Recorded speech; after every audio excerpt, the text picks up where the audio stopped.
Binna, you claim that we're all biased. You, me, and everybody.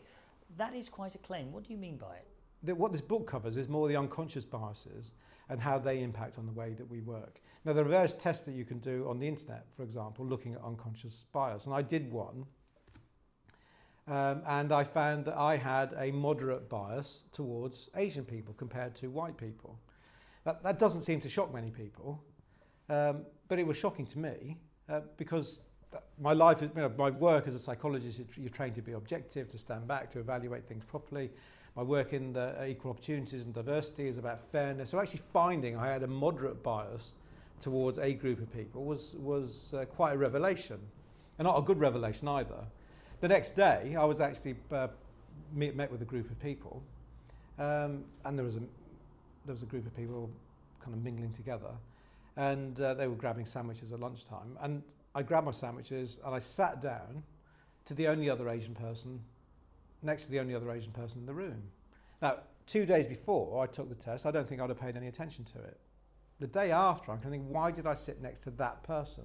Now, Binna, you've been running at Binna Kandola very successful diversity courses, but what made you actually turn that into a book? How did you discover there was a book inside you? Because we were just hearing people and organisations telling us that they'd taken all these actions on diversity over many years, a decade or more, and they got the strategy groups, and they got the chief exec signed up, and they got the policies, and they got the network groups.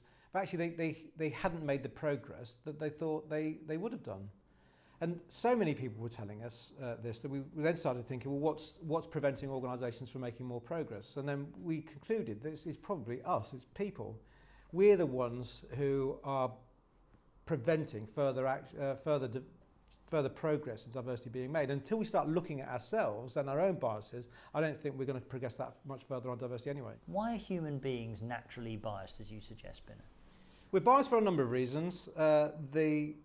We're biased because we want to be able to be part of a group, an identifiable group, which serves to protect us, and we feel more secure.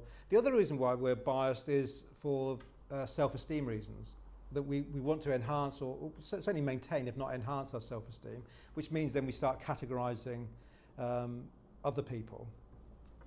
So there are a number of reasons why we're biased. Some of them actually to do with the way we're programmed, which is to do with threat and security, and then social reasons, which is actually more to do with our self-esteem. Diversity is such a bandied about phrase. What do you think business means by diversity? It's limited. I think people have talked about it being about everyone, but essentially it's really focused on women and minorities and occasionally disabled people. I mean, it's kind of concentrated on those areas.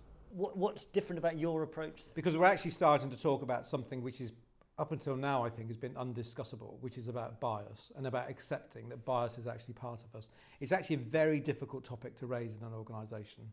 And we like to blame people. So you get the Prince Harrys of this world. When Prince Harry says something, people like to point the finger at him and use him as a scapegoat. And it deflects attention away from ourselves. But actually, we're all capable of doing what he's done. We're all capable of doing. We think about things like that. We have all these private thoughts that we make sure we must never make public. We're all capable of doing that. So the big difference is actually being able to discuss bias without it becoming heated and very emotional. What I'm asking people to do is question our notion of best.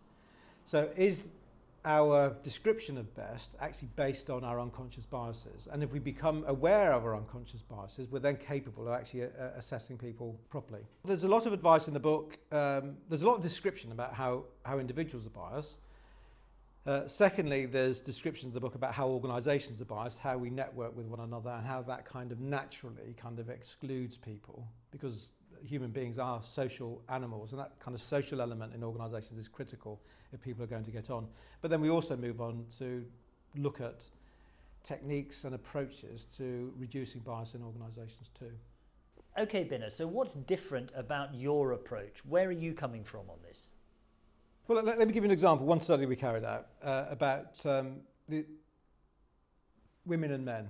Do we associate do we associate them differently for senior and junior level jobs? And what we found was there's a natural unconscious bias which associates men with senior jobs and women with junior jobs. So that's and interesting enough, that bias was held just as strongly by women as it was held by men. So we can't assume that this is all a male thing. Women had the same bias as men had. By asking people just to think about these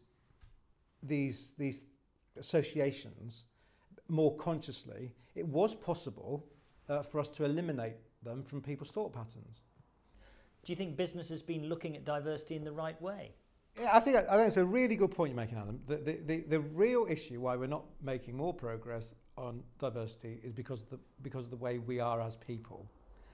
So it really is fundamental psychology here. The good news is that we can change. That the biases we have are not immutable. We can, by more information, by self-awareness, by getting ourselves to think in different ways, we can in fact change those biases. But we are looking at some fundamentals of human nature here. You want to be making the best of your workforce at all times. You want to ensure that you're recruiting the best, selecting the best, promoting the best, and developing the best. And that way, all of that will make you a more efficient and profitable